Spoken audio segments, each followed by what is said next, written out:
Students, welcome to Arihant Padhaku. मैं आपका chemistry mentor Sanjay Sharma.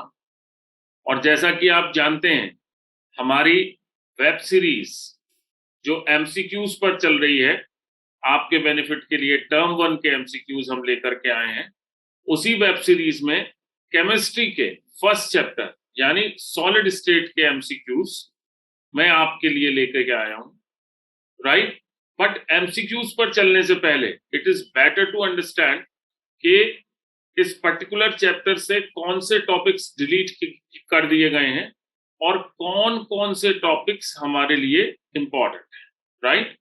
तो डिलीटेड टॉपिक्स को देखते हैं। सबसे पहले जो टॉपिक डिलीट किए गए हैं उसमें the very first one is electrical and magnetic properties of solids. The second one, band theory of metals. Third, conductors, semiconductors and insulators. And the fourth one is N and P type of semiconductors. That means जो imperfection in solids वाला portion है, उसके बाद का जो भी topics था वो बोर्ड ने आपके टर्म 1 के सिलेबस से हटा दिया, राइट। हालांकि ये एक नॉर्मल सी बात है कि एमसीक्यू किसी भी लाइन पर, किसी भी बुक की किसी भी लाइन पर फ्रेम किया जा सकता है, बट स्टिल हर एक चैप्टर में देयर आर सर्टेन पोर्शंस जो दूसरों से ज्यादा इंपॉर्टेंट। तो उन इंपॉर्टेंट टॉपिक्स की जब हम बात करते हैं, इंपॉर्टेंट टॉपिक्स में the very first one is imperfection in solids, यानी जो पिछला हिस्सा है इस चैप्टर का, that is one of the most important portion. Then the second one, density formula. इस फॉर्मूले पर न्यूमेरिकल्स नॉर्मली आपसे पूछे जाते हैं। Then the third one is packaging in solids and the fourth one is structure and number of voids in solids, right. यानी voids का structure, उनका किसी पर्टिकुलर यूनिट सेल में नंबर और इस नंबर का जो पैकेजिंग है उससे कनेक्शन, ये एक इंपॉर्टेंट फैक्टर है, राइट। तो चलिए अब क्वेश्चंस देखते हैं one by one. The very first question is, iodine molecules are held in a crystal by, right? पहला ऑप्शन आपके लिए London forces, second dipole dipole interactions, third covalent bonds and fourth Coulombic forces. Although ये question वैसे तो याद करने वाला है, आप लोग इसको याद कर लेते हैं, बट स्टिल आप देख सकते हैं अगर आपको याद नहीं है तो थोड़ा सा अगर आप लॉजिक लगाएंगे तो इस क्वेश्चन का आंसर आप निकाल सकते हैं। आप जानते हैं आयोडीन मॉलिक्यूल यानी I2, इस I2 को अगर देखेंगे तो दो आयोडीन एटम से मिलकर के बना है। इन आयोडीन एटम्स के बीच में क्योंकि इलेक्ट्रोनेगेटिविटी डिफरेंस 0 है तो कोवेलेंट बॉन्ड होगा। दैट सिंपली मीन्स कि अगर मॉलिक्यूल में कोवेलेंट बॉन्ड है तो आपके दो मॉलिक्यूल्स के बीच में तो कोवेलेंट बॉन्ड होने के जो चांसेस हैं वो 0 हो जाएंगे। दैट मीन्स ये ऑप्शन एप्लीकेबल है ही नहीं यहाँ। सेकेंडली, दो एटम्स आपको दिखाई दे रहे हैं, दोनों के दोनों न्यूट्रल है, यानी यहाँ पे आयंस नहीं है, और कूलम्बिक फोर्सेस कहाँ लगती हैं? Between the ions. तो सर्टेन सी बात है ये पर्टिकुलर ऑप्शन भी एप्लीकेबल नहीं है। इलेक्ट्रोस्टैटिक फोर्सेस ऑफ अट्रैक्शन या कूलम्बिक फोर्सेस आयंस के बीच में लगती हैं, यहाँ आयंस ही नहीं। थर्ड, जब हम केस देखते हैं डाइपोल डाइपोल इंटरेक्शंस का, तो डाइपोल के अंदर क्या सिचुएशन होती है? Delta positive delta negative charge होता है। डेल्टा पॉजिटिव और डेल्टा नेगेटिव चार्ज अगर है, दैट सिंपली मीन्स ये जो दो एटम्स एक मॉलिक्यूल को बना रहे हैं इनके बीच में कुछ ना कुछ इलेक्ट्रोनेगेटिविटी डिफरेंस होना चाहिए, राइट। लेकिन यहां पर वो इलेक्ट्रोनेगेटिविटी डिफरेंस 0 है। इलेक्ट्रोनेगेटिविटी डिफरेंस 0 है, दैट मीन्स ये जो चार्जेस हैं ये भी यहां हमें दिखाई नहीं दे सकते। That simply means dipole dipole interactions भी पॉसिबल नहीं है। तो यहां पर जो पॉसिबिलिटी है that is of London forces, जो आप जानते हैं, आपने क्लास 11th में स्टेट्स ऑफ मैटर में पढ़ा होगा कि ये डिस्पर्जन फोर्सेस हैं, वांडरवाल्स फोर्सेस का ही एक सब टाइप। तो it is the correct answer for this particular question. चलिए अब सेकंड क्वेश्चन की तरफ चलते हैं। ये जो सेकंड क्वेश्चन है ये रियल सेंस में जो क्रिस्टल की प्रॉपर्टीज हैं उस पर बेस्ड है। अगर आप इसे ध्यान से देखें, some of the physical properties of crystalline solids just like refractive index, right? It show different values on measuring along different directions in the same crystal, right? इस प्रॉपर्टी को क्या कहते हैं? अगर आप ऑप्शंस देखेंगे, क्या ये क्लीवेज प्रॉपर्टी है, या आइसोट्रॉपी है, या एनआइसोट्रॉपी है, और चौथा ये क्रिस्टलाइन प्रॉपर्टी है।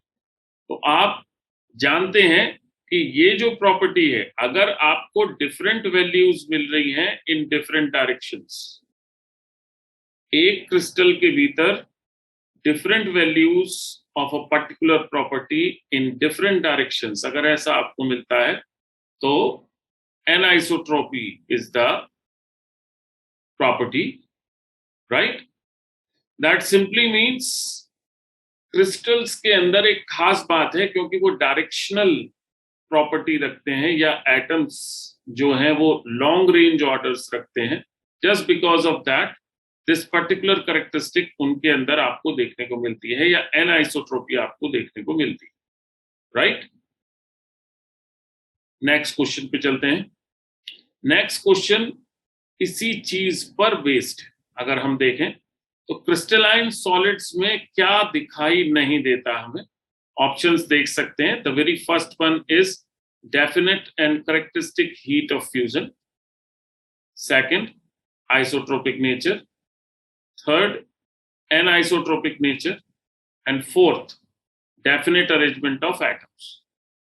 इस पर्टिकुलर क्वेश्चन में भी हम नीचे से चलते हैं। अगर हमने क्रिस्टलाइन सॉलिड की बात की है तो इट इज वेरी श्योर कि वहां पे डेफिनेट अरेंजमेंट ऑफ एटम्स होगा। जो भी कंस्टिट्यूएंट एटम्स हैं, चाहे वो आयन की फॉर्म में हो, चाहे वो न्यूट्रल एटम्स हो, उनका एक डेफिनेट अरेंजमेंट आपको क्रिस्टल में दिखाई देगा, ठीक है? अभी आप पढ़ के आए हैं क्रिस्टल की एक प्रॉपर्टी जो सेकंड क्वेश्चन में आपने पढ़ी थी, एनाइसोट्रोपिक नेचर। दैट मीन्स ये भी होगी वहां पर, और अगर ये होगी तो इसके अपोजिट जो प्रॉपर्टी है that is isotropic nature, this will not be there, ये वहां पे नहीं।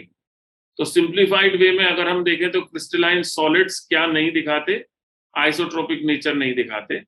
इन पर्टिकुलर ये क्वेश्चन मैंने यहाँ पर आपको इसलिए कराया है कि आपको पता लग जाए क्रिस्टलाइन सॉलिड्स की क्या क्या प्रॉपर्टीज होती हैं, ठीक? उनकी डेफिनेट और कैरेक्टरिस्टिक हीट ऑफ फ्यूजन होगी, ये आपको ध्यान रखना है। उनमें आइसोट्रोपिक नेचर होगी, ये आपको ध्यान रखना है।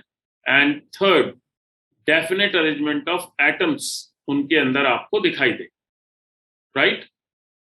हम नेक्स्ट क्वेश्चन पे चलते हैं। नेक्स्ट क्वेश्चन मैचिंग टाइप का है, राइट? और ये रियल सेंस में आपको ग्लिम्प्स देता है about the different kind of solids, right? आपको कॉलम 1 से कॉलम 2 को मैच करना है, यानी टाइप्स ऑफ सॉलिड्स से प्रॉपर्टीज को मैच करना है, और उसके बाद कोड्स जो दिए हुए हैं इनके अकॉर्डिंग आपको आंसर देना है। ध्यान से देखिए, इस तरह के सवाल करने में ये जो ABCD आपको दिखाई दे रहा है, राइट, ये यहां पे लिखा हुआ है, और ये जो 1 2 3 4 है ये ऑप्शंस में लिखा हुआ है। तो आपको टाइप ऑफ सॉलिड्स दिए हुए हैं यहां ऊपर, और ऑप्शंस में दिए हुई है प्रॉपर्टीज। आपको अकॉर्डिंगली चीजों को पहचानना है, राइट? तो हम जैसे देखते हैं 1 बाय 1, इस तरह के क्वेश्चंस को बहुत शॉर्ट टाइम में भी सॉल्व किया जा सकता है, और इसमें ज्यादा टाइम भी लगा सकता है। दोनों तरीके के काम हो सकते हैं। शॉर्ट टाइम में देखने के लिए हम शुरुआत से चीजों को ना देख करके जो बातें हमें सॉलिड फॉर्म में पता होती हैं उनको हम लेकर के चलते हैं। जैसे हम ये जानते हैं कि अगर नेटवर्क सॉलिड्स जहां भी होंगे वहां पे जो मॉलिक्यूल्स हैं वो जायंट, ठीक है? दैट मीन्स ये जो बी है इसके लिए करेक्ट जो ऑप्शन है दैट इज 1। अब हम ये देख लेते हैं ये बी का 1 किस किस ऑप्शन में है, दैट इज दीज टू। ठीक है, इसका मतलब ये है कि जो ऊपर वाले ऑप्शंस हैं ये तो हमारे लिए वैसे ही डिस्कार्ड कर दिए गए, ये एप्लीकेबल नहीं। अब हम बाकी करेक्टरिस्टिक्स को मैच करने की कोशिश करते हैं। बाकी करेक्टरिस्टिक्स को अगर हम देखते हैं तो हमें एक बात बहुत अच्छे से मालूम है, मेटल्स हमने 11th क्लास में पढ़ा था। क्या होता है metals? Is basically positive ions जिनको आप कर्नेल्स कहते हैं। These kernels are surrounded by the sea of electrons, यानी ये जो सी है इसका ऑप्शन 4 है। अब इन दोनों में अगर हम देखते हैं तो हमें क्लियर कट एक डिफरेंशिएशन मिल जाता है, एंड दैट इज सी का ऑप्शन अगर हमें 4 देखना है तो वो इस ऑप्शन में,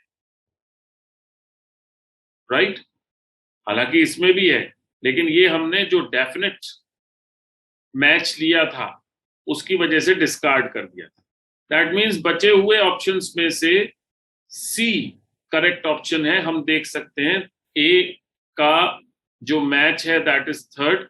आयनिक सॉलिड्स में फ्री आयंस नहीं होते to move in the solid state. जब फ्यूज्ड या मॉल्टन स्टेट में जाते हैं तब वहां पर पॉसिबिलिटी होती है कंडक्शन की, राइट?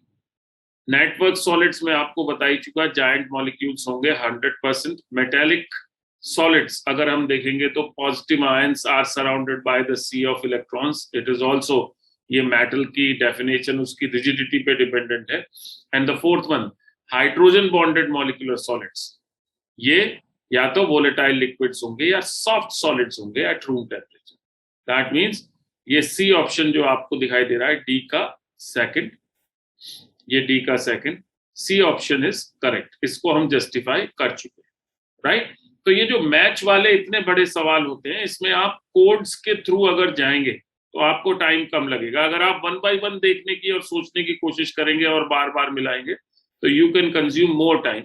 और आप ये जानते हैं कि वहां पे सिर्फ और सिर्फ आपको 90 मिनट मिलने हैं क्वेश्चंस को सॉल्व करने के लिए। तो आप सर्टेनली अगर अपने टाइम को बचा के रखेंगे तो आपको फायदा, right? Now we move on to the next question, the fifth one.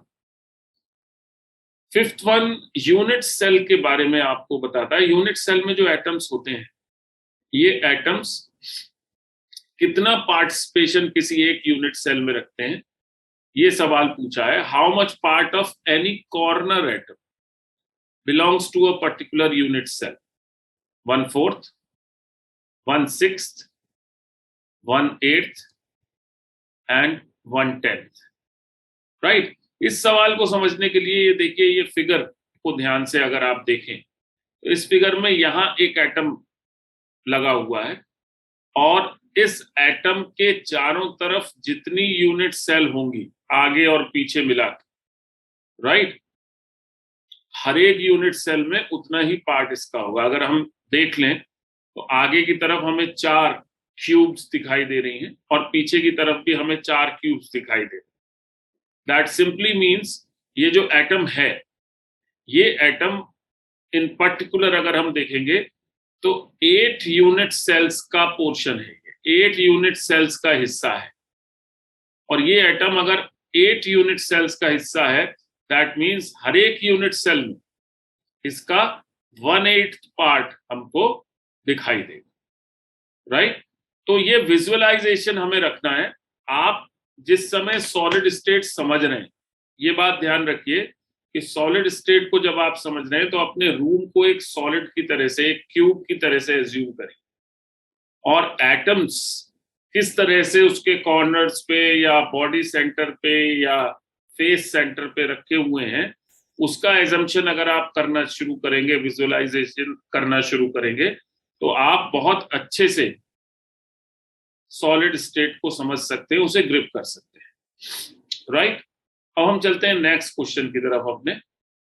Next question भी पिछले क्वेश्चन से ही थोड़ा सा जुड़ा हुआ है, ठीक है? मैंने जैसे बताया आपको कैसे विजुअलाइज करना है, बिल्कुल उसी से जुड़ा हुआ है। The question is, in a cubic structure, एक क्यूबिक स्ट्रक्चर है जिसमें ए एटम्स कॉर्नर्स पे प्रेजेंट है और बी एटम्स जो हैं ये बॉडी सेंटर्स पे प्रेजेंट है। राइट। तो इससे रिलेटेड जो कंपाउंड है उसका फॉर्मूला क्या हो? आपके जो ऑप्शंस हैं दैट इज AB2 हो सकता है, या AB हो सकता है, या A2B हो सकता है, या AB3 हो सकता है। अब इस तरह के क्वेश्चंस को करने के लिए आपको जो आइडिया होना चाहिए वो क्या होना चाहिए? ये बहुत सिंपल से सवाल है कि जो ए एटम्स और बी एटम्स एक यूनिट सेल में प्रेजेंट है, इनका रेशो क्या है? जो इनका रेशो होगा एग्जैक्टली वही फॉर्मूला होगा कंपाउंड। तो हम जरा सा देख लेते हैं, अगर बॉडी सेंटर्ड यूनिट सेल है तो वो कैसा दिखाई देता है। It is a body centred unit cell, आप इसे देख सकते हैं। इसके अंदर ये एक सिंगल एटम है, ठीक, जिसके बारे में लिखा है कि ये बी है, इट इज बी। और जो कॉर्नर्स आपको दिखाई दे रहे हैं, इस कॉर्नर्स पे, इन कॉर्नर्स पे जो एटम्स हैं वो सारे के सारे ए हैं।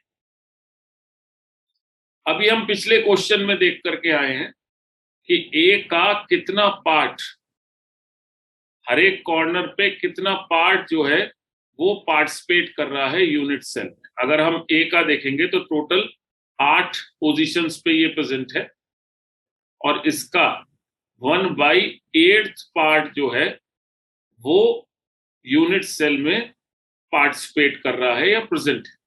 दैट सिंपली मीन्स कि ए का एक एटम प्रेजेंट है in the unit cell. Right, clear है ये बात? अब जब हम बी को देखते हैं तो बी में हमें दिखाई पड़ता है, बी अगर बॉडी सेंटर पे है तो सर्टेनली इसका भी एक ही एटम प्रेजेंट है within the unit cell. तो ए और बी के बीच का जो रेशो है एक यूनिट सेल में, एक ये एटम है, एक ये एटम है। राइट, तो सर्टेनली कंपाउंड का जो फॉर्मूला होगा that will be AB, as simple as that. Right, okay. अब इसी तरीके के एक अगले सवाल पे चलते हैं।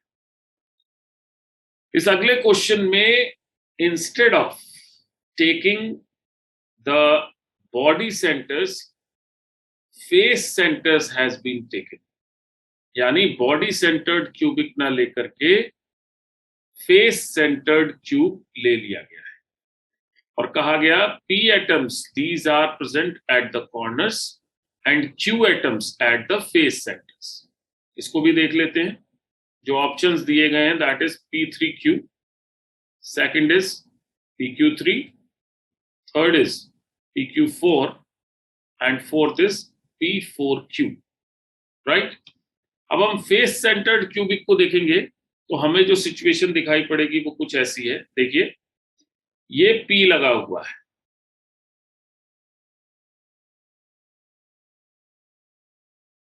राइट, ये P आपको दिखाई दे रहा है, और जैसे ये एक फेस पे Q लगा हुआ है, ये इट इज Q। ऐसा Q वास्तव में अगर आप देखेंगे तो 6 फेसेस पे है, क्यूब है, तो सर्टेन सी बात है ये 4, ये 5 और ये आगे वाला 6, ये 6 क्यूब्स हैं, ये 6 फेसेस हैं जिन पे एक एक एटम प्रेजेंट है। राइट, दैट सिंपली मीन्स अगर आप देखेंगे तो P, तो हमने जैसे पहले निकाला था 8 एटम्स 8 कॉर्नर पे हैं, और 1/8 पार्ट इनका यूनिट सेल में है, दैट मीन्स 1। और जब हम Q को देखते हैं तो Q की जो सिचुएशन है वो कैसी है, एक फेस पर अगर आप देखेंगे तो 2 ही यूनिट सेल आपस में एक दूसरे से जुड़ी रहेगी। दैट मीन्स जो Q है इसका हाफ पोर्शन एक यूनिट सेल के अंदर रहेगा। दैट सिंपली मीन्स अगर 6 फेसेस हैं, राइट, तो यहां जो सिचुएशन आएगी दैट इज 1 2 3 4 5 6 फेसेस हैं अगर आप देखेंगे, और हर एक में अगर हाफ एटम यूनिट सेल के अंदर है तो 3 एटम्स वहां पर आपको दिखाई देते हैं। राइट, दैट मीन्स P और Q का जो रेशो यहां पर आ रहा है दैट इज 1:3। अगर 1:3 आ रहा है P और Q का रेशियो तो सर्टेन सी बात है the answer is PQ3, right. चलिए अब नेक्स्ट क्वेश्चन देखते हैं। Next question is, in figures को कंसीडर कीजिए, दो फिगर्स आपको दिखाई गई हैं, figure 1 and figure 2, right. And the question is, in figures में जो क्लोज पैकिंग स्ट्रक्चर्स हैं इनके कोऑर्डिनेशन नंबर्स क्या है। कोऑर्डिनेशन नंबर क्या होते हैं, किसी भी एटम को आप सेलेक्ट कीजिए, जैसे यहाँ इसको सेलेक्ट किया गया है या यहाँ इसको सेलेक्ट किया गया है, राइट, और इसको टच करने वाले एटम्स कितने हैं, ठीक है। जैसे यहां आपको दिखाई दे रहा है कि जो टच करने वाले एटम्स हैं दैट इज 1, 2, 3 एंड 4, यानी फिगर 2 में जो टच करने वाले एटम्स हैं वो 4 हैं। लाइकवाइज यहां जब आप देखेंगे तो आपको दिखाई देगा 1, 2, 3, 4, 5 एंड 6। दैट मीन्स फिगर 1 में जो टच करने वाले एटम्स हैं दैट इज 6। जो टच करने वाले एटम्स हैं वो ही कोऑर्डिनेशन नंबर होता है। तो आइए ऑप्शंस देख लेते हैं इसके। पहला ऑप्शन है 4 एंड 6, फिगर 1 के लिए 4, दैट मीन्स ये ऑप्शन सही नहीं है। Second is 6 and 4, this option is certainly correct. Third is 8 and 4, कोई मतलब नहीं है। And the fourth one is 6 and 8, कोई मतलब नहीं है, राइट। तो हल्का सा अगर आपको कोऑर्डिनेशन नंबर का आइडिया है तो ये सवाल बड़ी आसानी से आप कर सकते हैं, ठीक है। Now we move on to the next question. ये क्वेश्चन बहुत इंपॉर्टेंट है आगे के क्वेश्चंस को करने के लिए। यहां मैं 3 बातें आपको बताऊंगा जो आपको ध्यान रखनी है। The question is the number of octahedral bonds per atom in a cubic close packed structure is, right. Octahedral bonds का number per atom in a cubic close packed structure is, ठीक। आपके ऑप्शन है 1, 3, 2 and 4, right. यहां पे octahedral bonds per atom पूछ रहा है। अगर एटम एक है तो ध्यान रखिए, अगर एटम एक है ऑलवेज रिमेंबर जो ऑक्टाहेड्रल बॉन्ड्स होंगे वो भी 1 ही होंगे, यानी जितना एटम्स का नंबर होता है ऑक्टाहेड्रल बॉन्ड्स का नंबर भी उतना ही होता है। टेट्राहेड्रल बॉन्ड्स की अगर बात करेंगे तो टेट्राहेड्रल बॉन्ड्स का जो नंबर है ये डबल हो जाता है, राइट। तो यहां अगर एक एटम है तो टेट्राहेड्रल बॉन्ड्स होंगे 2। और अगर हम ट्राइगोनल बॉन्ड्स की बात करेंगे, द सिंपलेस्ट कैटेगरी, तो वहां जो नंबर ऑफ बॉन्ड्स है ये हो जाएगा 8 टाइम्स। तो ध्यान आपको ये रखना है कि अगर एटम्स का नंबर 1 है तो ऑक्टोहेड्रल बॉन्ड्स का नंबर 1 है, टेट्राहेड्रल बॉन्ड्स का नंबर 2 है और ट्राइगोनल बॉन्ड्स का नंबर 8 है, राइट। इस पर्टिकुलर फैक्ट से, ये जो आपको मैंने बताया है, इससे आप उन क्वेश्चंस को सॉल्व करते हैं जहां आपको फॉर्मूला निकालना होता है, राइट। और फॉर्मूला निकालने में रियल सेंस में आपको ये कहा जाता है कि इस तरह का पर्टिकुलर क्लोज स्ट्रक्चर है, पैकिंग स्ट्रक्चर है, और इसमें रियल सेंस में ए एटम जो है वो कॉर्नर्स पे हैं और बी एटम्स जो हैं वो टेट्राहेड्रल बॉन्ड्स हैं या आधे टेट्राहेड्रल बॉन्ड्स में है या 1/4 टेट्राहेड्रल बॉन्ड्स में है, एंड सो ऑन, राइट। तो यहां पे जो आंसर है दैट इज 1, ठीक है। अब हम नेक्स्ट क्वेश्चन की तरफ चलते हैं। द नेक्स्ट क्वेश्चन इज, जैसा मैंने आपको बताया, which set of characteristics are correct about zinc sulphide crystal. Zinc sulphide crystal आपको ध्यान रखना है, इसके अंदर 4:4 का कोऑर्डिनेशन होता है, ये आप ध्यान रखेंगे, ठीक। जिंक और सल्फाइड आयन दोनों पर +2 का चार्ज होता है। आपके ऑप्शंस ये आपको बता रहा है। पहला coordination number 4:4, cubic close packing CCP, Z and 2+ ions are present in the alternate tetrahedral voids, right? दूसरा, coordination number 6:6, hexagonal close packing, zinc ions are present in the tetrahedral voids, right? तो जैसा मैंने आपको बताया, coordination number तो 6:6 होता ही नहीं, तो ये ऑप्शन एप्लीकेबल है ही नहीं। तीसरा, कोऑर्डिनेशन नंबर 6:6, ये ऑप्शन भी एप्लीकेबल नहीं है। हेक्सागोनल क्लोज पैकिंग नहीं होती, क्यूबिक क्लोज पैकिंग होती है, ये बात भी आपको ध्यान रखनी है, ठीक।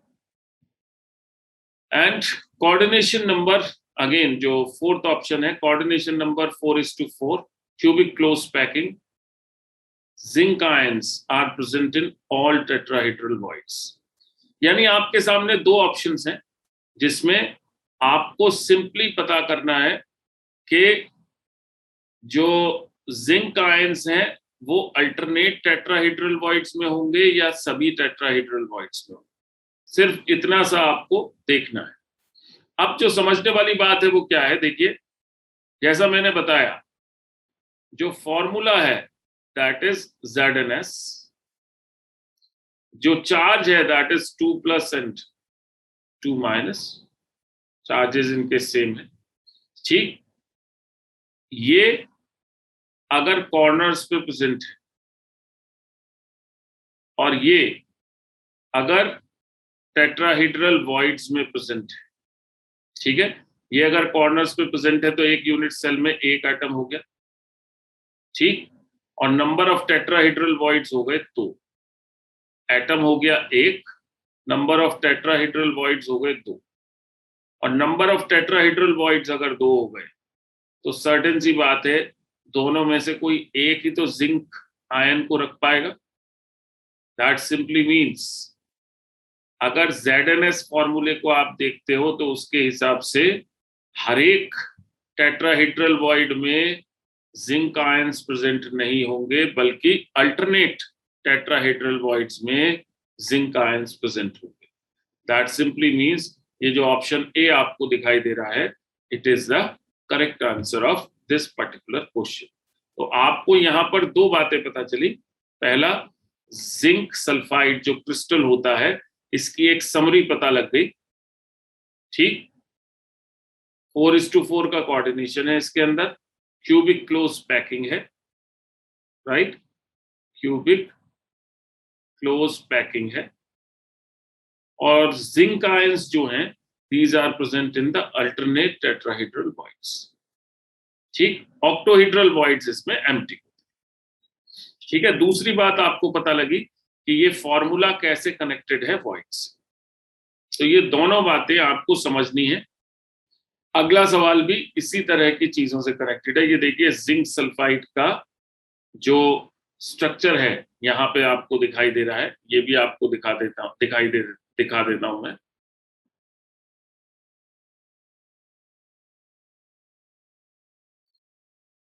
ये देखिए,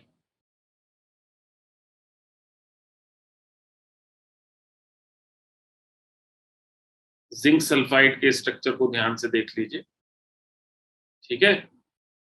इसके अंदर आपको बिल्कुल क्लियर होगा, ये जो छोटे वाले आयंस दिखाई दे रहे हैं, यानी this one, this one, this one, this one, जैसे 4:4 का कोऑर्डिनेशन मैंने आपको बोला, तो ये देखिए, ये जो है 1, 2, 3 और 4, इन 4 सल्फाइड आयन से जुड़ा हुआ है। ठीक इसी तरीके से अगर आप इसे देखेंगे तो यहां भी साफ साफ दिखाई दे रहा है, एक ये वाला, दूसरा ये, तीसरा ये और चौथा ये भी 4 सल्फाइड आयन से जुड़ा हुआ है, राइट। आई होप ये स्ट्रक्चर आपको क्लियर होगा, इंपॉर्टेंट स्ट्रक्चर है। Now we move on to the next question. थोड़ा सा दिखने में बड़ा क्वेश्चन है, तो वैसे मिलता जुलता है, सिर्फ पूछने का ढंग बदला है। तो ये, क्योंकि इट इज ऑलवेज बेटर कि किसी पर्टिकुलर कंसेप्ट पर कितने तरह से सवाल पूछा जा सकता है, उस चीज को अगर हम देखते हैं तो सेम टाइप का रिलेशन है, सिर्फ पूछने का ढंग चेंज हुआ है। देखिए, एक कंपाउंड है, it is formed by cation C and anion A। एक कंपाउंड है जिसमें कैटायन C है और एनायन A है। जो एनायंस हैं ये हेक्सागोनल क्लोज पैकिंग के लैटिस में बंद हैं, राइट। और जो कैटायंस हैं ये 75% ऑक्टाहेड्रल वॉइड्स को ऑक्यूपाई करते हैं। तो कंपाउंड का फॉर्मूला क्या होगा, राइट। ऑप्शंस जो आपको दिया हुआ है, the very first one is C3A2, second one is C3A4, third one is C4A3 and fourth one is C2A3, right. Simple सी चीज है, मैंने अभी आपको बताया कि अगर एटम का नंबर 1 है किसी भी क्रिस्टल के अंदर, तो ऑक्टोहेड्रल वॉइड का नंबर कितना होगा, 1 होगा, ठीक। अब यहां ये कह रहा है कि एनायंस जो हैं, अगर आप इनकी बात करेंगे तो एनायंस ने तो कॉर्नर्स या लैटिस में हेक्सागोनल क्लोज पैकिंग अपनी ऑब्जर्व कर रखी है, और जो कैटायंस हैं ये ऑक्टोहेड्रल वॉइड के 75% ऑक्यूपेंसी रखते हैं, यानी 100 में से 75% octahedral voids are occupied by them, right। तो अगर हम देखें और ऐसा माने कि जो C है अगर ये 1 है, तो जो ऑक्टोहेड्रल वॉइड्स के अंदर कैटायंस है वो कितना हो गया, 0.75, यानी 75% ऑक्यूपेंसी, ठीक, क्योंकि 1:1 के रेशियो में इनको आना था। तो इन फॉर्मूले जो आपको दिखाई दे रहे हैं, इन फॉर्मूले में अगर आप देखें कैटायन था C और एनायन था A, राइट। तो जो कैटायन था वो कैटायन यानी C 0.75 और एनायन यानी A 1, इस रेशियो में जहां पे सिचुएशन होगी वो आंसर करेक्ट होगा, C 0.75। अगर आप ऑप्शन 1 देखते हैं तो C 1 से ज्यादा है, नॉट पॉसिबल। ऑप्शन C देखते हैं, C 1 से ज्यादा है, it is also not possible. अब बचे 2 option, option B and option D। Option B और D में बहुत सिंपल सा फर्क आपको दिखाई दे रहा है। यहां पे अगर आप देखेंगे तो जो आपको दिखाई देगा दैट इज 2:3 का अगर रेशियो है, 2:3 का रेशियो अगर होगा तो यहाँ पर आपको बहुत साफ साफ दिखाई देगा 33% का डिफरेंस, यानी ये 25% का डिफरेंस नहीं है। दैट मीन्स ये ऑप्शन भी नहीं हो सकता। तो जो ऑप्शन हो सकता है दैट इज दिस वन, जहां C3A4 आपको दिखाई दे रहा है। यानी अगर आप इस पर्टिकुलर क्वेश्चन को जो रेशियोज दिए हुए हैं, ये रेशियो का अगर आपको अंदाजा है तो आप ओरली भी इस क्वेश्चन को कर सकते हैं, कोई बहुत बड़ी बात नहीं है इस क्वेश्चन में। और इसी का एक बदली हुई फॉर्म आपको इस क्वेश्चन में दिखाई दे रही है, जहां पे रियल सेंस में परसेंटेज पूछ ली है। पिछले वाले क्वेश्चन में आपको फॉर्मूला निकालने को बोला था, यहां फॉर्मूला निकालने को नहीं बोल रहा है, फॉर्मूला दिया हुआ है और आपसे परसेंटेज पूछ रहा है। जो फॉर्मूला दिया हुआ है ऑक्साइड का, उसके अंदर ये पहला कैटायन है, ये दूसरा कैटायन, और ये ऑक्साइड आयन है। 3 चीजें किसी पर्टिकुलर कंपाउंड के अंदर प्रेजेंट है, राइट।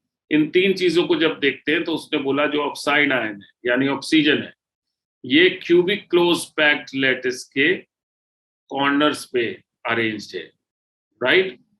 जो कैटायन X है, these are present in tetrahedral voids, और कैटायन Y जो है these are presented octahedral bond. ठीक है, अब देखिए जो फॉर्मूला दिया है यानी जो रेशियो दिया है दैट इज XY2O4, ये आपको रेशियो दिया, राइट। यानी ऑक्सीजन अगर 4 है तो उसके कंपैरिजन में Y 2 है और X 1 है। अब अगर हम एटम, ऑक्टोहेड्रल वॉइड और टेट्राहेड्रल वॉइड का रेशियो देखते हैं, आपको पता है 1, 1 और 2 ये रेशियो होता है। ठीक है, यहां ये दिया हुआ है कि जो एटम है ये ऑक्सीजन है, ठीक, अगर ये 4 है, ठीक। दूसरी चीज दी हुई जो कैटायंस हैं Y, ये ऑक्टोहेड्रल वॉइड्स में प्रेजेंट है। ऑक्टोहेड्रल वॉइड्स में अगर Y प्रेजेंट है और इसका नंबर 2 दिया हुआ है तो यहां साफ साफ दिखाई दे रहा है कि क्या डिफरेंस मौजूद है। ठीक है, कैटायंस X जो है ये टेट्राहेड्रल वॉइड्स में प्रेजेंट है और इसका नंबर 1 दिया। ठीक है, तो अगर आप ध्यान से देखें तो यहाँ क्या सिचुएशन होनी चाहिए, अगर 4 एटम्स ऑक्सीजन के हैं, हम ये कह रहे हैं कि सपोज करिए सारा ऑक्यूपाई हो जाता है, तो 4 एटम्स अगर ऑक्सीजन के हैं तो 4 ही Y के होने चाहिए थे अगर सारे ऑक्टोहेड्रल वॉइड्स ऑक्यूपाई करते, और 8 एटम्स जो हैं ये होने चाहिए थे X के अगर सारे टेट्राहेड्रल वॉइड्स ऑक्यूपाई करते, राइट। अब इस चीज को ऑप्शन से हम मिला करके देखते हैं। ऑप्शन पहला है 25%, दूसरा है 50%, तीसरा 12.5% and the fourth one is 75%। यहां देखिए एक एटम प्रेजेंट है, 8% होने चाहिए थे जो X के बारे में इन्होंने पूछा है। ठीक है, यानी 1/8 जो टेट्राहेड्रल वॉइड्स है वो ऑक्यूपाइड है। ठीक है, और 100 का 1/8 कितना होता है, 25% का भी आधा, दैट मीन्स 12.5%। तो ये सवाल भी अगर आप इस तरह से रेशियो निकालना जानते हैं या विजुअलाइज कर सकते हैं तो ऐसे क्वेश्चंस भी आप इजीली ओरली कर सकते हैं। ये किसी भी तरह से डिफिकल्ट क्वेश्चन नहीं है, पढ़ने में इतना टाइम लग गया, लेकिन अगर आपको सिर्फ और सिर्फ ये रेशियो याद है तो आप इजीली कोरिलेट करके यहां आंसर निकाल सकते हैं, आपको कोई कैलकुलेशन करने की जरूरत नहीं है। चलिए हम नेक्स्ट क्वेश्चन देखते हैं। सिंपल सा क्वेश्चन है, बीसीसी लैटिस सेल है, इसके अंदर वैकेंट स्पेस कितना होगा, यानी कितनी पैकिंग हो चुकी होगी, दैट मीन्स एटम्स कितने होंगे और कितना वैकेंट स्पेस होगा। जो आपके ऑप्शंस हैं दैट इज 26%, 48%, 68% एंड 32%, राइट। ये देखिए, ये आपको दिखाई दे रही है एक body centred cubic cell, right. और इसमें अगर आप देखेंगे जो पैकिंग एफिशिएंसी है, जो पैकिंग फ्रैक्शन है दैट इज 68%। ठीक है, अगर ये आपको पता है तो देखिए क्वेश्चन कितना सिंपल हो जाता है। 68% पैकिंग एफिशिएंसी है इसकी, बॉडी सेंटर्ड क्यूबिक है, 8 कॉर्नर्स पे एक एक एटम है और एक सेंटर में। ठीक, तो जो वैकेंट स्पेस है वो कितना होगा, 100 minus 68, that is 32%, right. That simply means D option is correct. ठीक है, राइट। अगले क्वेश्चन पे चलते हैं। अगला क्वेश्चन मैचिंग टाइप का है, ये इंपॉर्टेंट क्वेश्चन है, आपको थोड़ा सा याद दिलाने में आपकी हेल्प करेगा ये, राइट। तीनों तरह के यूनिट सेल्स दी हुई हैं, ये एफसीसी दिया हुआ है, ये बीसीसी दिया हुआ है और ये सिंपल सेल है, सिंपल यूनिट सेल है, तीनों तरह की यूनिट सेल्स दी हुई है। और यहां पर जो दिया हुआ है that is the formula of radius. ये बहुत इंपॉर्टेंट क्वेश्चन है इन दैट सेंस कि ये जो रेडियस है ये आपको पता होना चाहिए, याद रहना चाहिए, राइट। तो इस मैचिंग क्वेश्चन में अगर आप देखेंगे जो कोड्स गिवन है उन कोड्स से आपको अंदाजा लग जाएगा, ठीक। फॉर एग्जाम्पल अगर मैं बात करूं सिंप्लीफाइड वे में, तो मुझे जो समझ में आता है that is body centred cubic का जो रेडियस है दैट इज दिस वन, मुझे तो ये याद रहता है। अब अगर आप कोड्स देखेंगे यानी बी का फर्स्ट, ये 4 ऑप्शंस है, इन 4 ऑप्शंस में बी का फर्स्ट सिर्फ और सिर्फ बी ऑप्शन में है, ठीक है। तो उस पर्टिकुलर लिहाज से देखेंगे तो this is the correct answer. Instead of checking और looking for all the codes, आपने सिंपली एक कोड से चीज को पकड़ लिया, जो सबसे डिफिकल्ट था वो आपको याद रखना है। अदरवाइज अगर आप सिंप्लीफाइड देखोगे तो जो प्रिमिटिव सेल होती है, जो नॉर्मल यूनिट सेल होती है, वो इस तरीके से कनेक्टेड है, यानी सी का 2 ऑप्शन और जो मैचिंग है उसमें फिर बचता है ए का 2, ठीक है, सॉरी ए का 3 बचता है।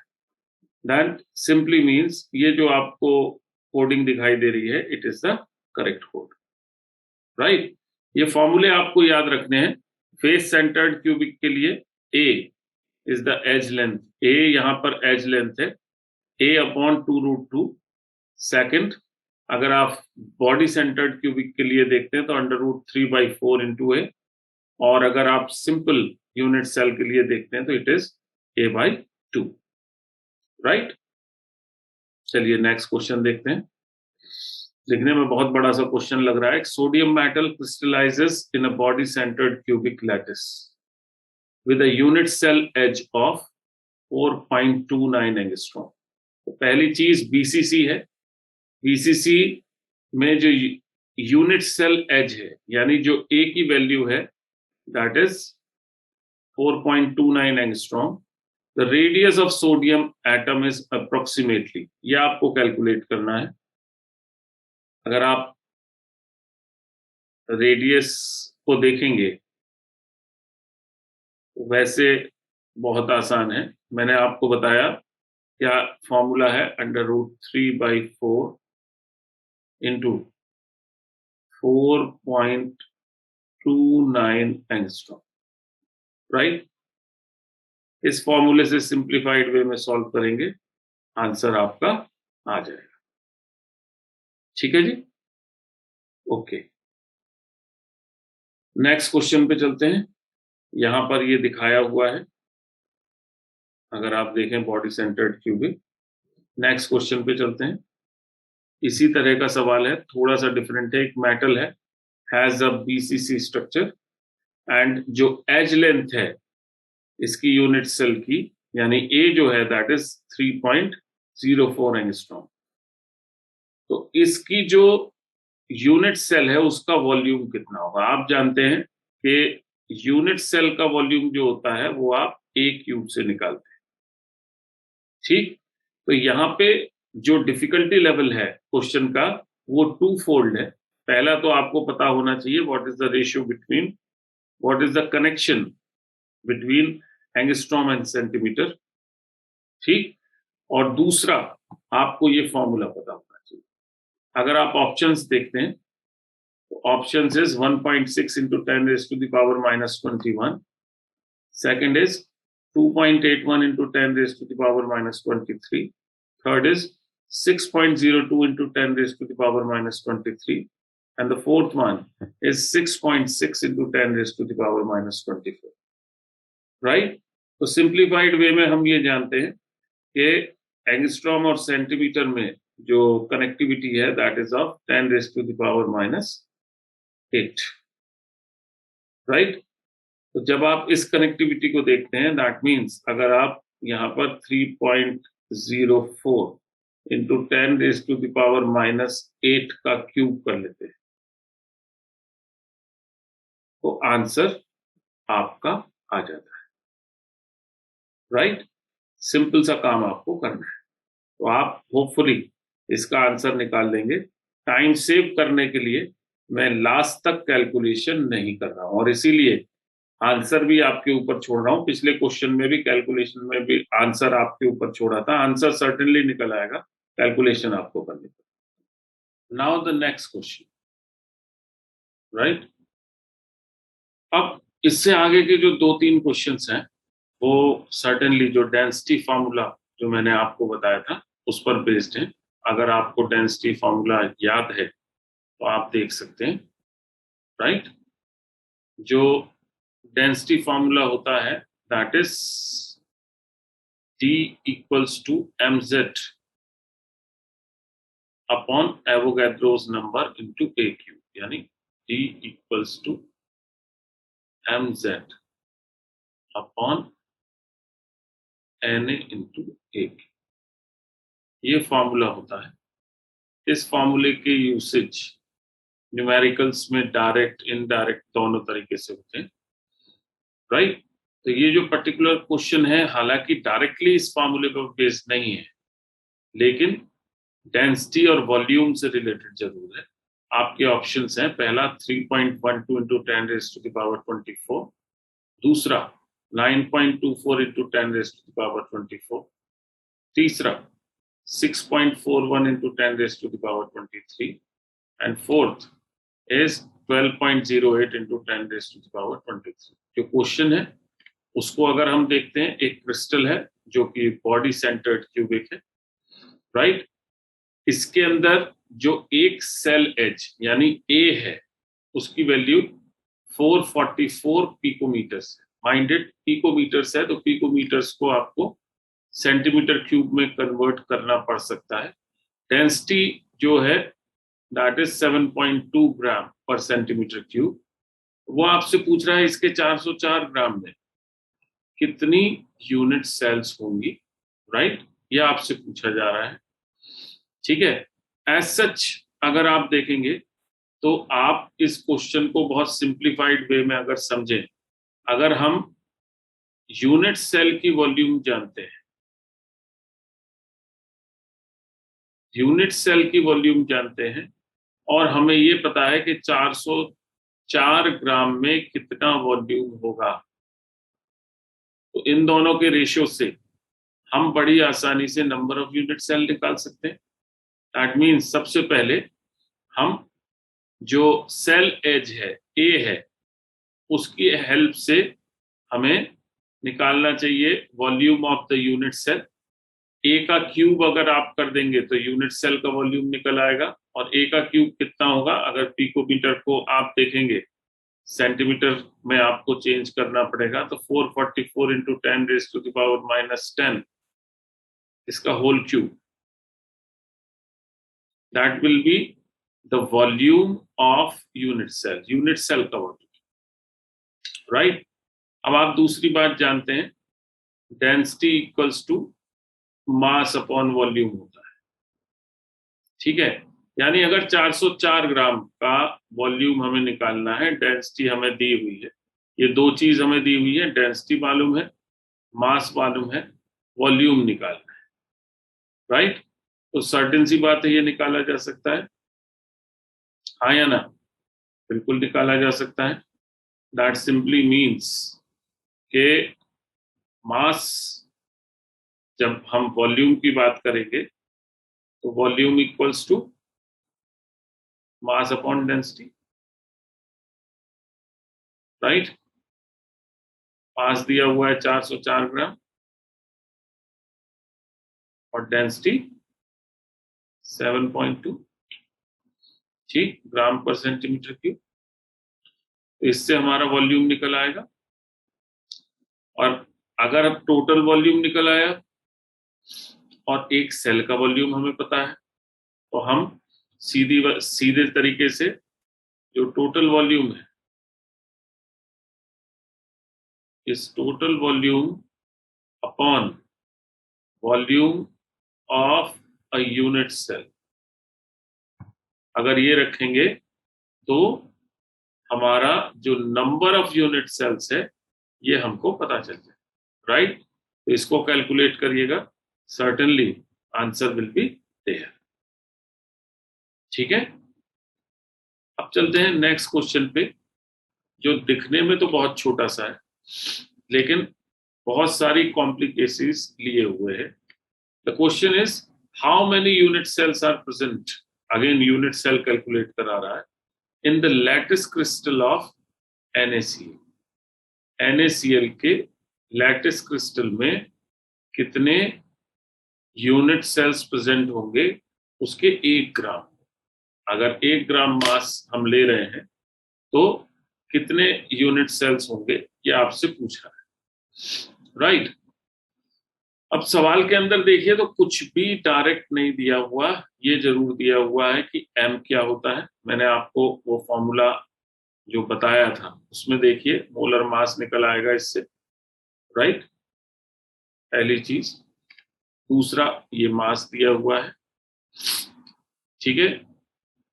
NaCl कैसा क्रिस्टल होता है ये हम पहले डिस्कस कर भी चुके हैं और आपको पता भी होना चाहिए, फेस सेंटर्ड क्यूबिक होता है।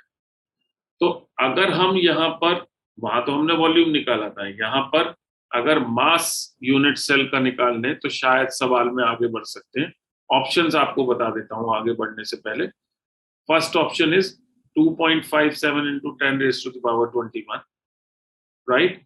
Second option is 5.14 into 10 raised to the power 21. Third option is 1.28 into 10 raised to the power 21. And the fourth one is 1.71 into 10 raised to the power 21. ये 4 ऑप्शंस आपके सामने हैं। जो काम आपने करना है that is mass of 1 unit cell, यानी M अगर आप देखते हैं तो this equals to volume into density, right. तो ये जो मास है अगर इसे आप देखेंगे तो दिस इक्वल्स टू वॉल्यूम क्या होता है, A क्यूब। यहाँ पर जो गिवन नहीं है अभी, हम A क्यूब ही लेकर के चलते हैं। और डेंसिटी क्या होता है, जो फॉर्मूला मैंने आपको बताया था, M into Z upon A cube into Avogadro's number. तो ये देखिए A क्यूब से A क्यूब कट गया, यानी टोटल जो आपको निकालना है that is molar mass into Z upon Na, right.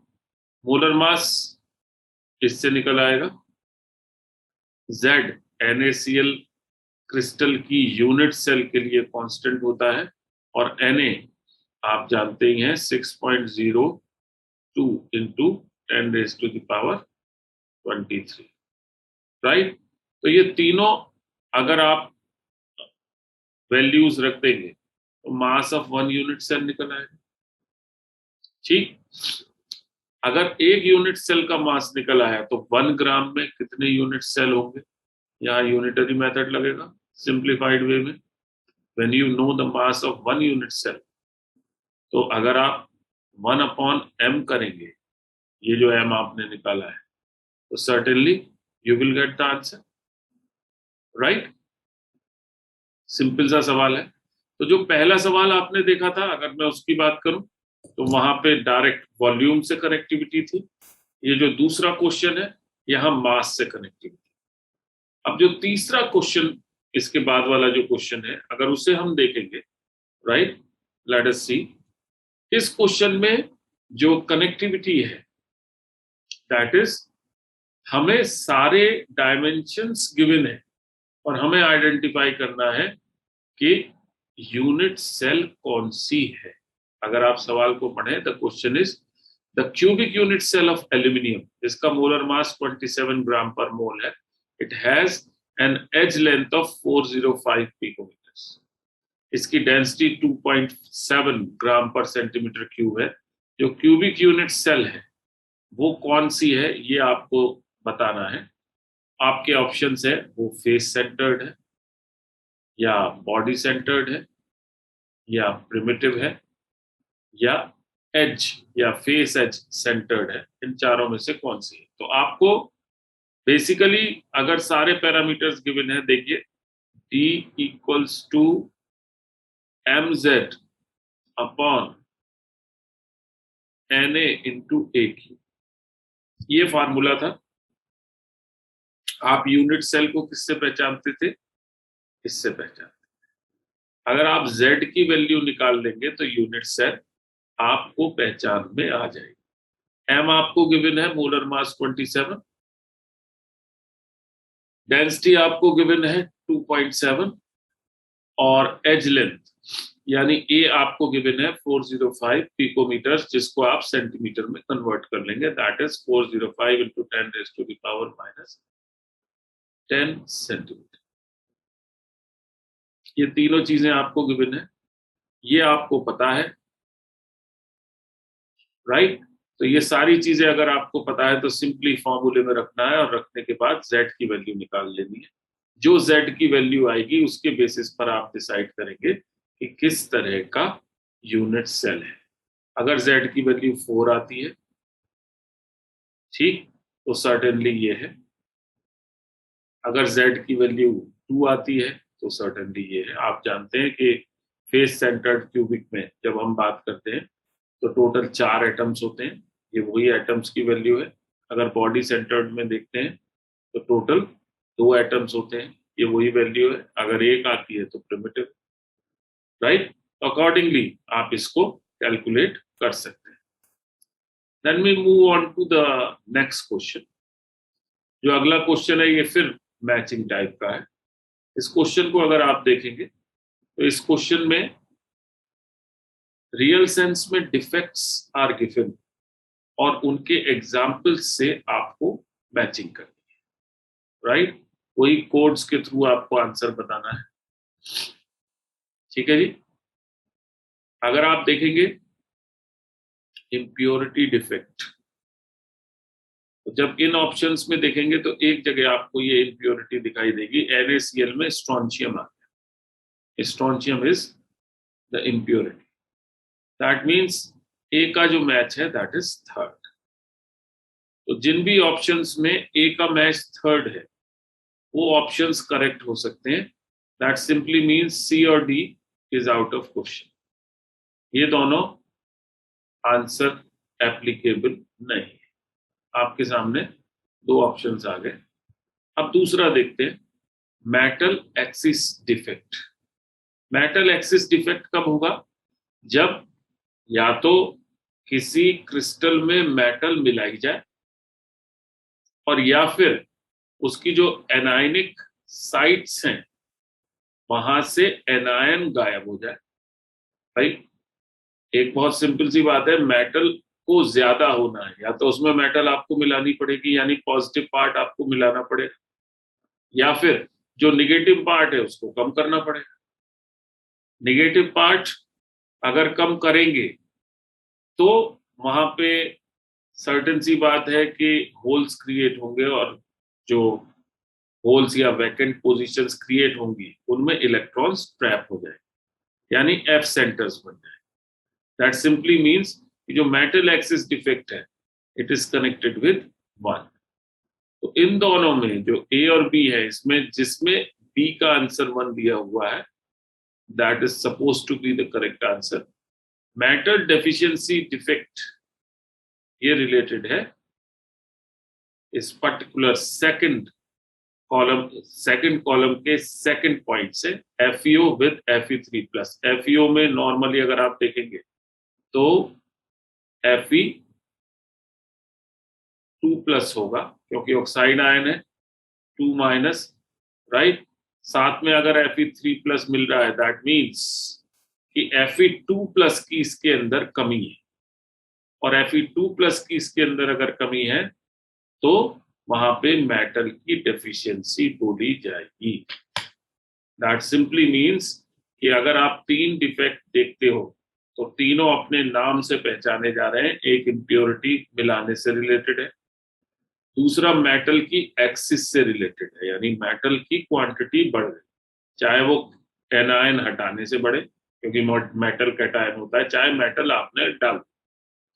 और तीसरा काम हुआ मेटल की डेफिशिएंसी, यानी जो मेटल होनी चाहिए थी या जो मेटल का जो ऑक्सीडेशन स्टेट होनी चाहिए थी वो ऑक्सीडेशन स्टेट ना होकर के दूसरी ऑक्सीडेशन स्टेट हो सकती है, राइट।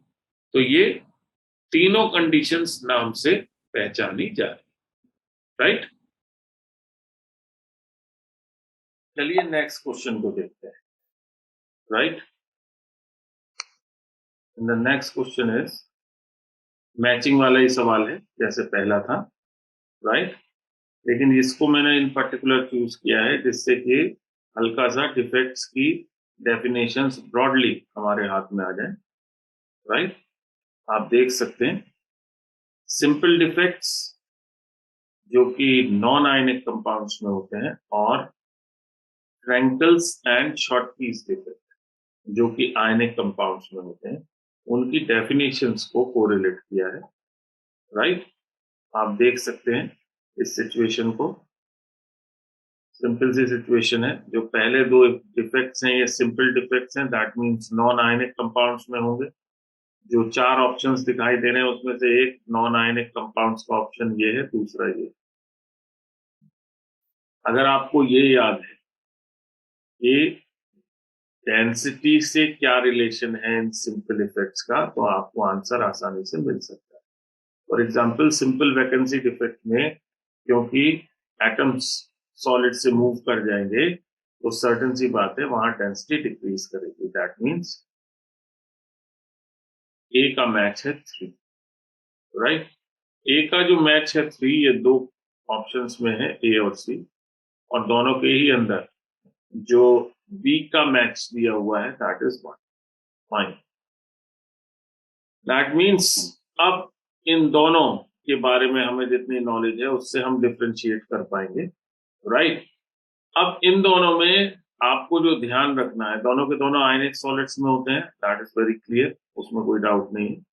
लेकिन आपने जो ध्यान रखना है कि जो शॉर्टकीज डिफेक्ट है it is more or less equivalent to vacancy defect, यानी इसके अंदर जो सिचुएशन है वो कैसी होती है, इसमें भी डेंसिटी डिक्रीज करती है क्योंकि नंबर ऑफ कैटायंस और number of anions equal number दोनों का ये रियल सेंस में रिमूव होते हैं फ्रॉम द सॉलिड, जिसकी वजह से डेंसिटी डिक्रीज कर जाती है।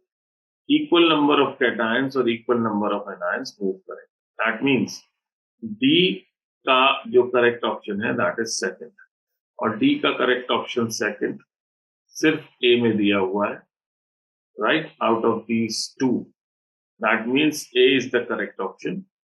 ठीक, फ्रैंकल्स डिफेक्ट के लिए याद रखेंगे ये उन आयनिक सॉलिड्स में हो रहा है जहां पे डेंसिटी सेम है, राइट। तो ये डेफिनेशन से एक्सपोजर के लिए ये क्वेश्चन मैंने दिया था। Now we move on to the next question. Which of the two properties of solids are illustrated in figure A and B figure? ठीक है, दोनों फिगर्स को देख लेते हैं। फिगर देखते ही यहाँ आइडेंटिफाई हो जाता है NaCl क्रिस्टल में अगर स्ट्रोंशियम प्रेजेंट है, that means this particular phenomena is related to impurity. ये इम्प्योरिटी डिफेक्ट हो सकता है, और ये तो बहुत नोन फिगर है। इसके अंदर आपको एफ सेंटर ये दिखाई दे रहा है, कैटायंस और एनायंस के बीच में इलेक्ट्रॉन ट्रैप्ड है एक जगह, तो ये एफ सेंटर की फिगर है, राइट। ऑप्शंस देख लेते हैं। जो पहला ऑप्शन है यही हमको करेक्ट दिख रहा है, ये इम्प्योरिटी डिफेक्ट है और ये एफ सेंटर है, राइट। बाकी ऑप्शंस भी देख सकते हैं, ये इस पहले वाले का उल्टा है, कोई मतलब नहीं है।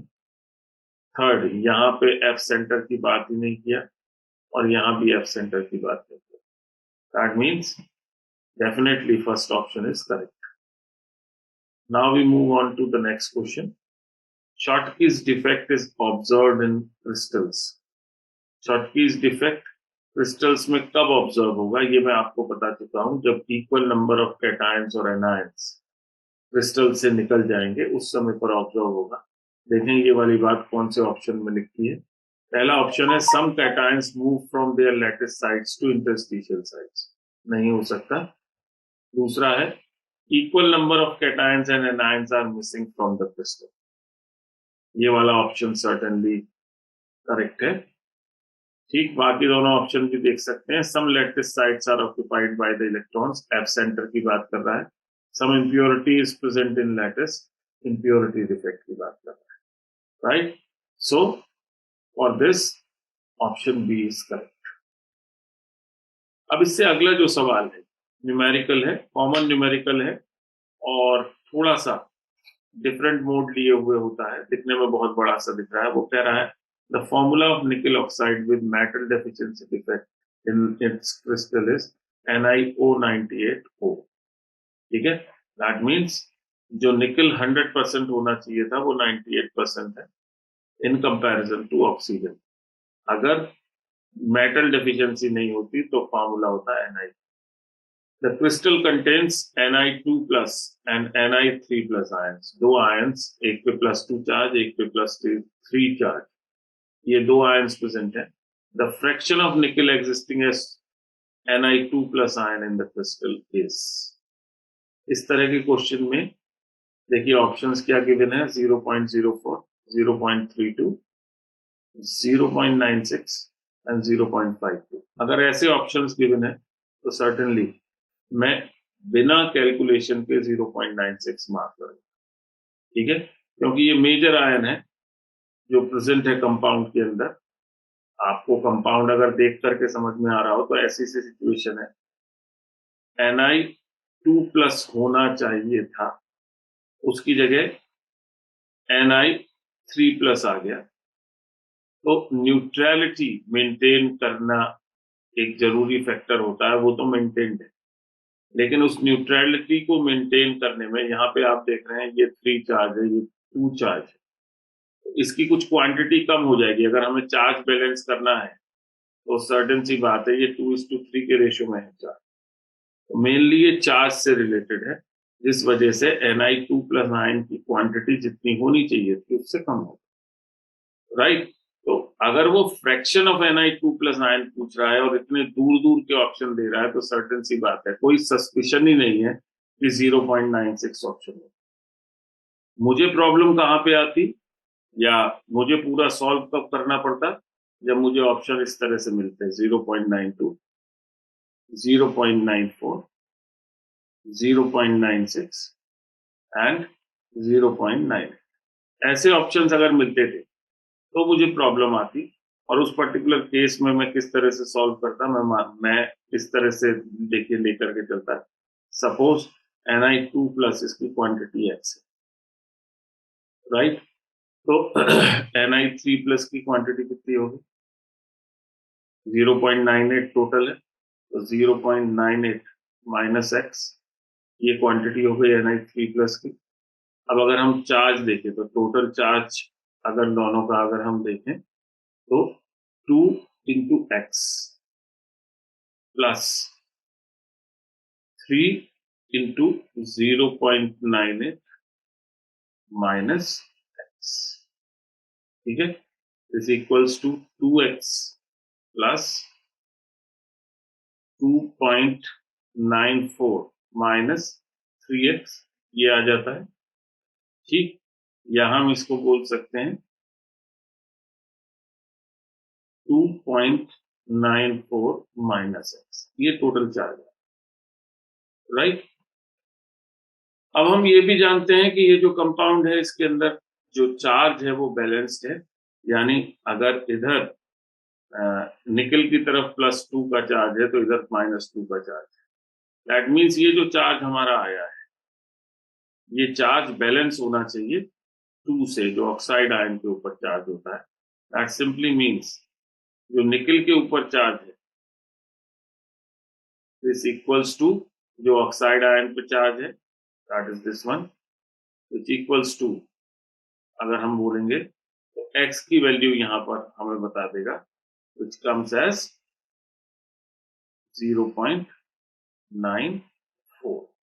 अब ये वो फ्रैक्शन नहीं है, अब ये क्वांटिटी है, x की वैल्यू क्वांटिटी है, it is not the fraction. अगर हम फ्रैक्शन की बात करेंगे तो टोटल नंबर ऑफ निकल आयंस कितना है, 0.9 है, जिसमें से जो निकल Ni2+ का फ्रैक्शन है या क्वांटिटी है दैट इज 0.94। तो अगर हमें फ्रैक्शन निकालना है तो क्या करना होगा, 0.94 अपॉन 0.98 करना, तब हमें एग्जैक्ट फ्रैक्शन पता लगेगा जिसकी वैल्यू 0.96 आएगी, जो कि यहाँ ऑप्शन में हमें दिखाई दे। राइट, तो होप समझ में आया होगा ये चार्ज बैलेंस करके किस तरह से काम करना है। देन द नेक्स्ट क्वेश्चन अगर हम बात करें तो ऐसे कंपाउंड की बात की जा रही है जो फ्रैंकल और शॉर्टकीज डिफेक्ट दोनों दिखा सकता है क्रिस्टलाइन फॉर्म में। ये आपको याद कर लेना है, ये बहुत इंपॉर्टेंट क्वेश्चन, बहुत इंपॉर्टेंट क्वेश्चन है, और इसका आंसर पहला ही ऑप्शन है AgBr। राइट, रीजन अभी बताता हूँ। दूसरा ऑप्शन है CSCl, तीसरा KBr, चौथा जिंक सल्फाइड। ध्यान रखना है आपने AgBr का जो रेडियस रेशियो है, ये रेडियस रेशियो पर बेस्ड क्वेश्चन है, और AgBr का जो रेडियस रेशियो है ये ना तो बहुत ज्यादा है ना बहुत कम है। राइट, मीडियोकर सी वैल्यू रखता है, इस वजह से ये दोनों तरीके के इफेक्ट्स दिखाता है। उन केसेस में, ये जो बाकी केसेस में अगर आप देखेंगे तो रेडियस रेशियो की जो सिचुएशन है वो किसी एक्सट्रीम पे है, या तो बहुत ही स्मॉल है या बहुत ही लार्ज। उस पर्टिकुलर केस में आपको जो दिखाई पड़ेगा दैट इज कि वहां पे एक ही तरह का इफेक्ट दिखाई देगा, जहां रेडियस रेशियो इन पर्टिकुलर ना तो बहुत स्मॉल हो,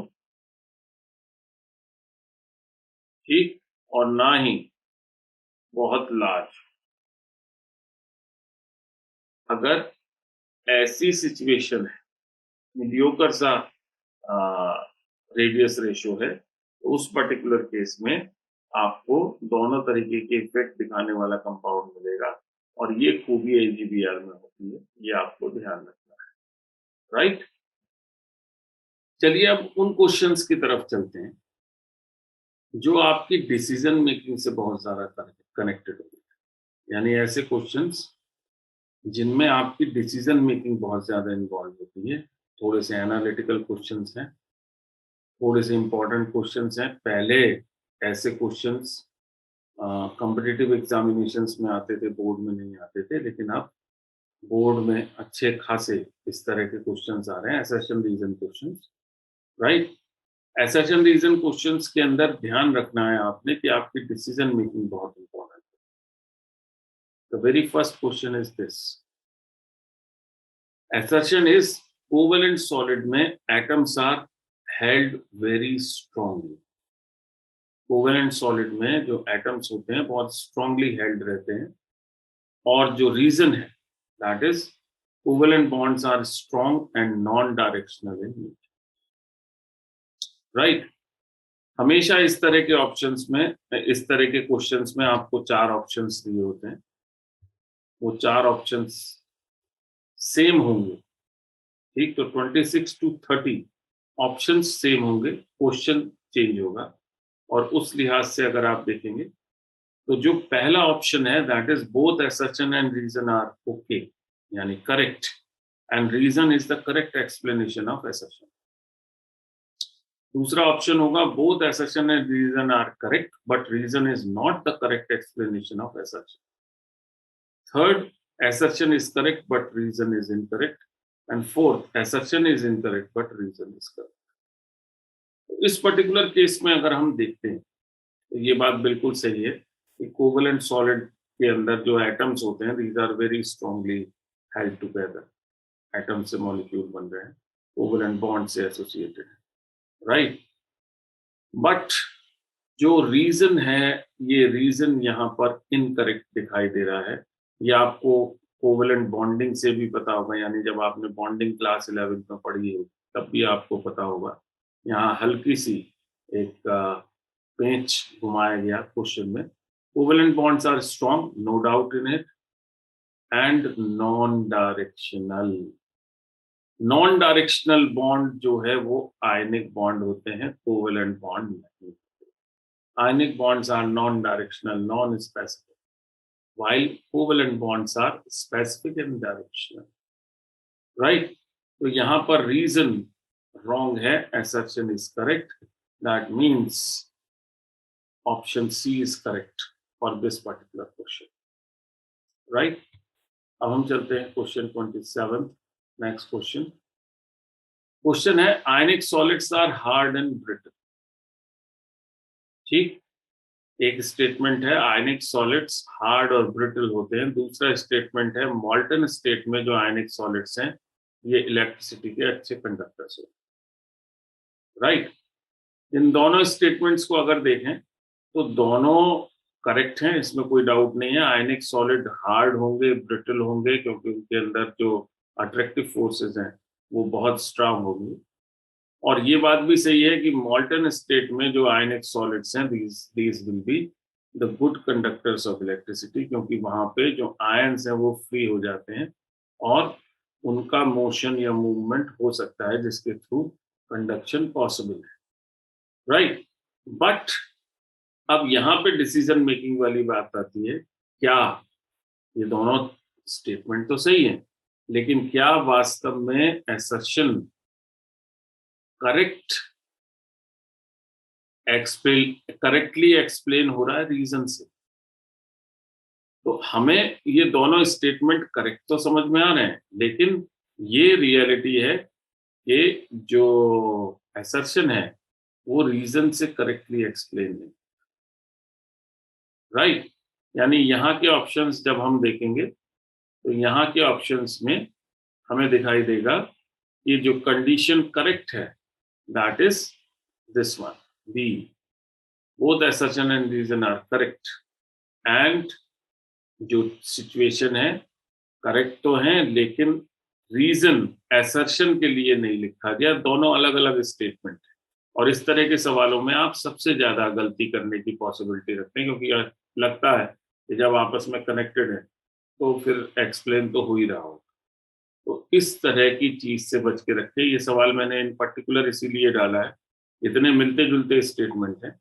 यहीं में अगर इन दोनों स्टेटमेंट को उल्टा कर दे, मॉल्टन स्टेट में ionic solids are good conductors of electricity, अगर ये असर्शन बना देता, और ionic solids are hard and brittle अगर ये रीजन बना देता, तो क्या आंसर में कोई अंतर आता? क्योंकि ये जो स्टेटमेंट है ये एक दूसरे से एज सच कनेक्टेड नहीं है. अगर यहाँ कहीं स्ट्रक्चर की बात हो रही होती, जो इलेक्ट्रोस्टैटिक फोर्सेस हैं उनकी बात हो रही होती, तो आंसर में डिफरेंस आ सकता था, बट ऐसी सिचुएशन नहीं है. तो अगर मैं असर्शन को रीजन और रीजन को असर्शन भी बना देता हूं, उस पर्टिकुलर केस में भी आंसर भी ही करेक्ट हो.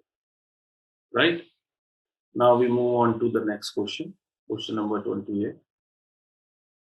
The packing efficiency of HCP and FCC arrangement is equal. बिल्कुल सही बात है. In both the packings, each sphere is surrounded by 12 other spheres. ये बात भी सही है. अब यहाँ भी दोनों स्टेटमेंट सही है, लेकिन अगर आप देखेंगे तो दोनों में एक कनेक्टिविटी दिखाई दे रही है, और ये भी दिखाई दे रहा है कि अगर हम इक्वल वाली बात कह रहे हैं, अगर हम ये वाली बात कह रहे हैं कि बोथ आर इक्वल, देन हम उस इक्वालिटी को जस्टिफाई भी करते हैं कि हाँ भाई, दोनों ही पैकिंग्स में सेम सिचुएशन है. Each sphere is surrounded by 12 other spheres. Right, तो यहाँ पर जो ऊपर वाला सेंटेंस है उसको करेक्टली एक्सप्लेन कर रहा है नीचे वाला sentence. Right, it is this particular condition is different from the previous question. So यहाँ पे हम बोलेंगे the correct answer is right. Now we move on to the next question. Again यहाँ जो सिचुएशन है that is related with free electrons. आप अगर ध्यान से देखेंगे तो सवाल में वही चीजें बताई हुई हैं. सर्टेन केसेस में जो मेटल्स होते हैं इनमें करेक्टरिस्टिक कलर और लशर हमें देखने को मिलता है.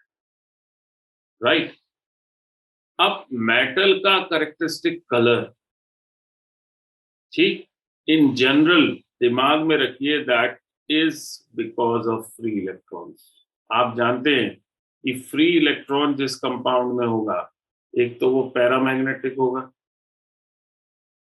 और दूसरा कलर्ड। तो सीधी सी बात है कि जो कलर है it is associated with free electron. Assertion में कलर की बात कही गई है और रीजन में फ्री इलेक्ट्रॉन की बात कही गई है। सिंपल। यहां भी जो करेक्ट आंसर होगा that will B this one. Both assertion and reason are correct and reason is the correct explanation of assertion, right?